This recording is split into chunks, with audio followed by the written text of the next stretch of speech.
Hi, I'm Mike. I'm from Denver, but I've been living in Italy for a long time. I'm the Service Learning Coordinator and Host Family Coordinator for SIS Intercultural Study Abroad, formerly known as Siena Italian Studies. Over the years in my work with Study Abroad, I've worked with thousands of students. I'm actually going to get a chance to catch up to some of those students and see where they are today, talk about study abroad, and what study abroad has meant for them in the rest of their lives. You'll be able to see these conversations on YouTube at SIS Intercultural Study Abroad or on our website, sisstudyabroad.com. If you're a former student and you want to have a conversation with me, just let me know at mike@sisstudyabroad.com. Ciao. Okay, so here we are again. I'm Mike, and this is Christine. Christine, Hi. ciao. Ciao. Tell us. Yeah. Yeah. So my name's Christine. I am coming to you now from Florence. Yes, not from America like the other people, but you were Right. hours away, just an hour away. Yes. In fact, yeah. As you can see from the beautiful wood beams from my apartment, Bella Toscana. Mm. Yeah. So I'm originally from Ohio, though, and I moved to Italy in 2016 um, to marry my husband, and been living here ever since. So that's Okay, a but where did nutshell. you go to school? You went to Ohio State, right? Yes. So I'm from Toledo, Ohio, but I went to Ohio State and I studied Italian as my foreign language credit originally. And then I sort of switched gears and started majoring in Italian. And so I majored in Italian studies. And one of my friends and some of my classes had told me, like, hey, why don't you come with me to Siena? And I was coming up on my senior year of university. And so I was like, I don't know, studying abroad my senior year, maybe not. But then I did. And it's kind of Who is the your friend who convinced you to come? Alyssa Nicholas. I don't know if you remember her. Yeah. Yeah. Yeah. Hmm. Short with a darker hair. Yeah. Yeah, yeah. Yeah. I probably She knew has her. Italian origins. She's like Italian American. And Mm. so she was like, I'm going to go to Italy. And I was like, that's cool. But So before that, had you ever thought about study abroad? Was that a thing that you know, yeah, the well, Christine before coming, did you picture yourself living somewhere else, going to another country? see, it's funny. When I saw your questions before this interview, I was like, why did I study abroad? I I hadn't really planned it in my like university plan, I guess, Mhm. but I had always thought it was cool. I kind of thought it was out of reach. So I grew up in a pretty typical like, you know, American family. Not that we were super well off, not that we were, wanting for much, but yeah, I never really had any opportunities before that growing up to travel abroad, and it always interests me. Mm, But I never like realized that it was possible. kind So of I didn't. abstract. Yeah, Yeah, yeah. exactly. Mhm. Yeah, but yeah, Yeah, me too. I did not have a plan yeah. in my life. Like, I'm out. I'm gonna go live in Italy. I'm gonna do all this stuff in Italy. I studied abroad because uh, basically my university was like, here's a bunch of places that you can go abroad, uh, Yeah. and I didn't get accepted to the Australia program. So I Ah, was like, well, darn. I guess I'll go to Italy. Darn, what a tough second choice. Yeah. Yeah, Oh, yeah. yeah. All right. So I worked obviously with you in Siena, Yeah. um, and among other things, one of the things I remember doing with you taught me a little bit about brewing beer. That at that point in my like knowledge of brewing beer, I was like a beginner. Now at this point, I know a lot more. Actually, run a project. with an organization. We're growing hops, kind of in an Whoa. area that's semi-abandoned down in one of the valleys inside the city walls. And a local Whoa. brewery is using those hops, and so yeah. No, but I That's so remember you cool. coming over I to my house. remember that. Yeah. I Yeah, came and over at one time and we like ground the barley, I think, and yeah, all. yeah. Yeah. With Oh the my gosh. system that I obviously like had made by myself and had some serious flaws.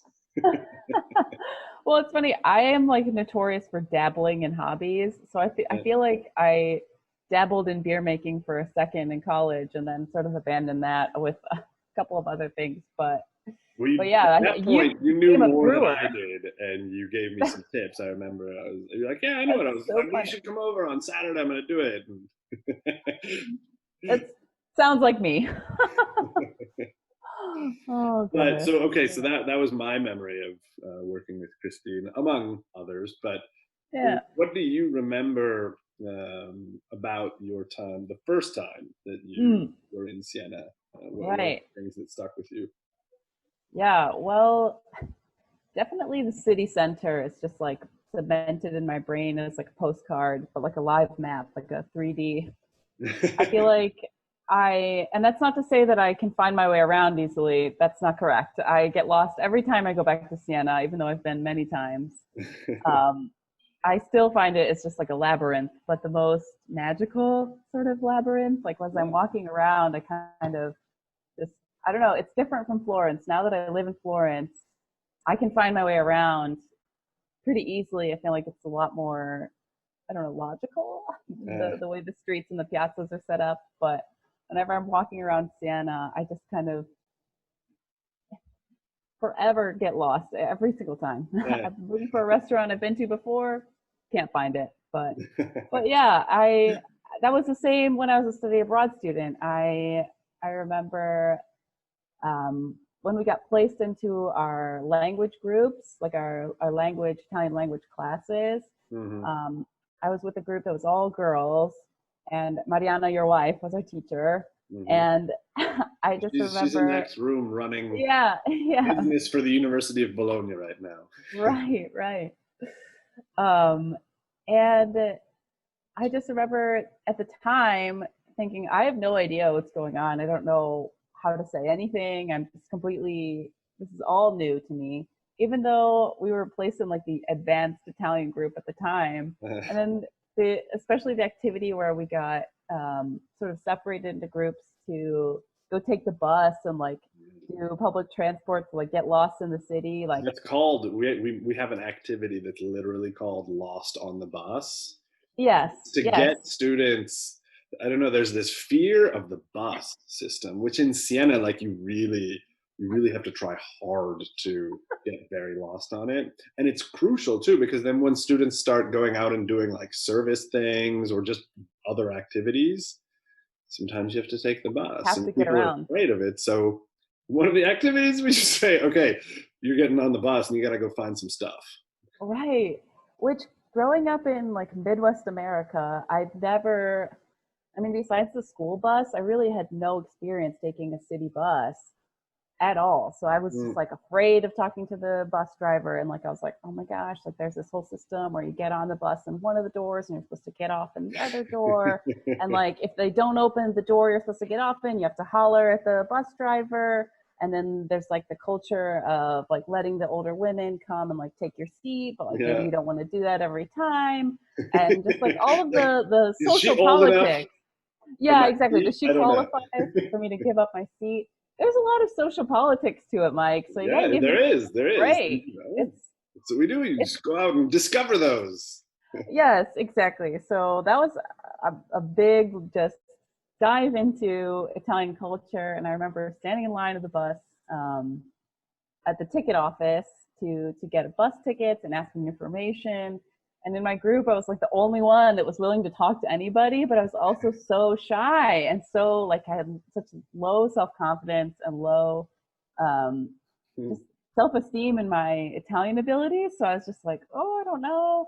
and it was really scary. But I remember from that, I was like also empowering because nobody else in my group would take control. So I was like, fine, I guess I'll ask. Like, I don't know. And it's so funny because that's very different from the me that if someone were to meet me today and see me getting around Florence on my own, totally different story.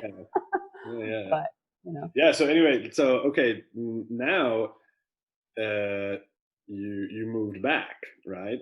right. Which is a Yes. very different experience. Like study Mm, abroad can often feel like this fairy tale thing. Students call mm, it a vacation. We try to not make it a vacation, obviously, mm. but there's plenty of time for students to go out and discover things. Sure. Then when you come back, it's a little bit more like real life. You probably have bills to pay, rent to pay, Probably.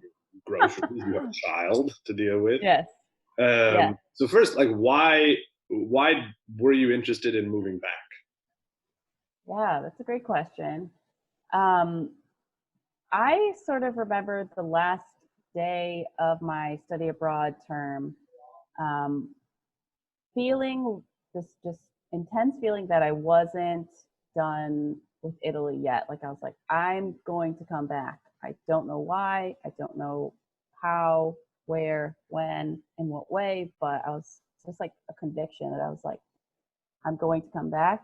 Mm, We'll see if that comes true. It's kind of what I was thinking when I was sitting in Piazza del Campo, like saying goodbyes, basically. that's very similar to what I felt too. Like, Mm. just It was like, almost like a premonition. Like I was like, I'm not done here. mm, And then I guess, I mean, whatever you want to call it, I guess I manifested that in a certain way in my life because it's, I have a pretty wayward life path in the sense that it's not, there's nothing really linear about what I've done mm, connecting the events.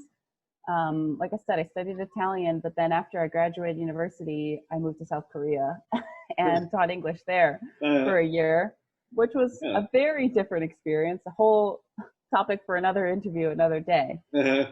Yeah, But still while I study was, abroad though, in a sense, yeah, well, that was my first experience working abroad. mm, And while I was there, I got connected with a group of Koreans that had interest in Italian culture, and so we yeah. spoke Italian together. Wow. And I still have a really good friend, a good Korean friend um, there who had lived in Abruzzo. And in any case, she and I have only ever spoken together in Italian because she doesn't speak English that well, and I definitely don't speak Korean. So, That's cool. That's um, really cool.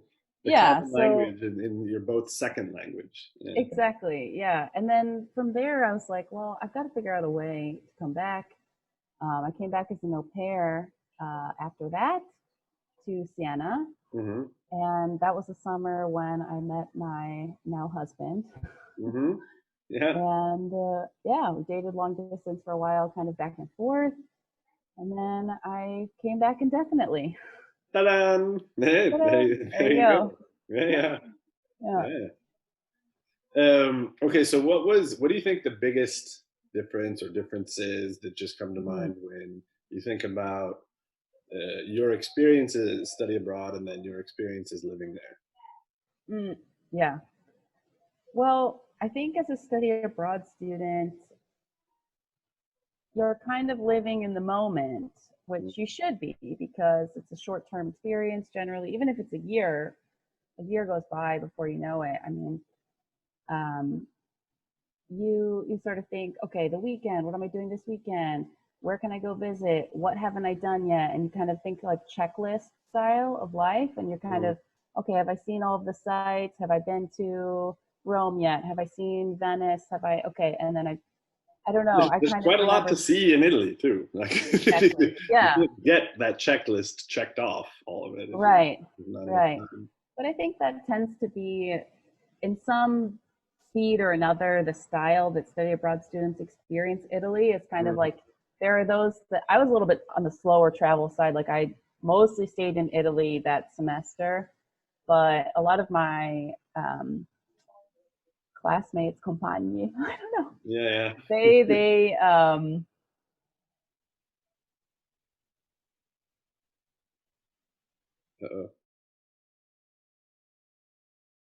abroad it's like you might not have the funds to just be like, oh, well, I'm just going to pop over to Germany for the weekend and check out Berlin. Like maybe you do, which is great, Yeah. but Yeah, so we yeah, lost you there, but you were saying that, like a lot of your compagni, a lot of your classmates would just travel uh, everywhere. Yeah. yes, Which I don't know. yeah, I think it's important to have a mix of that because I do mm, think it's important to understand Italy as part of Europe, which is a mm, concept that is very different than people expect. I think because it mm, is a part of Europe, yeah, very different. But at the like same it or time, not. it's also important to travel and see Italy too. Absolutely. Yeah, and that's the thing now. I think at the time I sort of judged the people that were more interested in going everywhere than staying in Italy a Mm, bit too harshly. I think there's value in that too. It's like yeah. you get to see a lot, even if it's quick, even if, it might be superficial. It's Mm-mm. still travel. It's still a new experience. Experience, yeah. Yeah. Mm, And now living here, I think you're forced to really reckon with all of the uglier sides of the culture as well, mm, which mm, is not to point out anything in particular about Italy, because I had the same struggles when I lived in South Korea.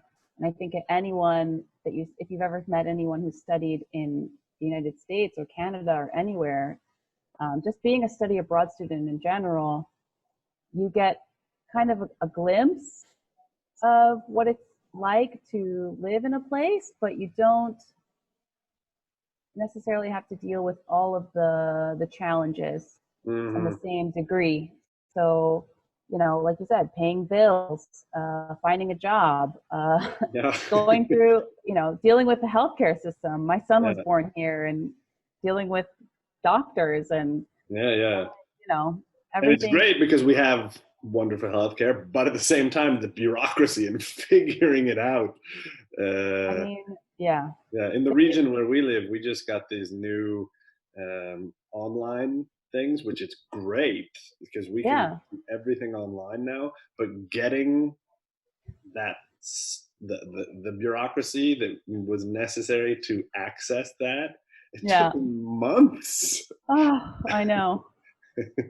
Like there are a lot of great ideas in Italy and just a lot of steps to get from A to B. Yeah, yeah. But I've experienced levels of that as well with maternity leave and Mm, working here, and just, the further you get into integration in society, the more things you've done, whether it be get married or find a job or change jobs or move into a different apartment or, open a bank account. All of those different things involve, um, interactions, like literal face-to-face personal interactions, or on the phone interactions mhm. with people that, um, are really challenging, just And it's from culturally different, right? I mean, it's yeah, the like system is different. It's just, we as Americans maybe approach it in one way, and they're approaching it in a different way that's going like this. yeah, yeah, or maybe it's going over here, it's like up there, yeah, Yeah. basically. Well, that then brings me to you. You have a podcast, right? I do, Where you yes. basically talk about this kind of stuff and Mhm. make food, right? Yeah, yeah. So it's funny, the podcast is pretty new. And I used to try and blog before that, but I don't know, I kind of got lost on blogging. But Yeah, I have a podcasting, blog that I don't really contribute to. Maybe this should probably be a podcast. I don't know. Right now, it's it the could be. it could be. Yeah, it Yeah. could definitely be a podcast. I love podcasts. I love listening to podcasts. Um, and so I was like, I had this idea maybe 2 years ago, but I was like, I want to make a podcast, but I didn't know what about. Um, and I also love food. I Yeah. love it. Yeah, I love all food. I don't love just Italian food. So Yeah, but it's easy to love. Italian food is pretty yeah, easy to love. Italian food's easy to love. It's like the nice sweet grandma that just gives you a nice cozy hug and Mm. never feels bad. It's delicious. Um, so yeah, so I started this podcast about Italian food and also life in Italy. So it's called Italian Dish. And basically, in every episode, I choose a recipe um, that I research and try and find, like, any tidbits about the origins of it, or like why it's called this in this region, what are the traditional ingredients used. Very cool. And I try and pick recipes that are seasonal, because that's definitely a big part of life in Italy, is cooking and Yeah, eating seasonally with ingredients absolutely. that are only available in the time period of the year that they're fresh and in season. Yeah, in the past And few years, I've become obsessed with chestnuts. really, Both my son and I are fascinated by the idea you can walk around in the forest and just get food from the ground. I mean, foraging, wow. We both Like are just like, yeah, uh, wild just men, find more find chestnuts, foraging. all of them. Yeah, yeah. Oh, that's funny. You should mention that, because I had a friend ask me about desserts the other day, and I was like, see, the thing about castagnaccio, which is like a Tuscan Castagnaccio. chestnut flour dessert, I don't really love it. It's just, I don't know how you feel No, about no, it. I I don't like taste it. what I've been doing. That's like that with chestnuts. I'm not impressed. I've never been impressed with that one. Mm. But either putting it with like roasts, so like making like a Oh, roast with the chestnuts, okay. really good.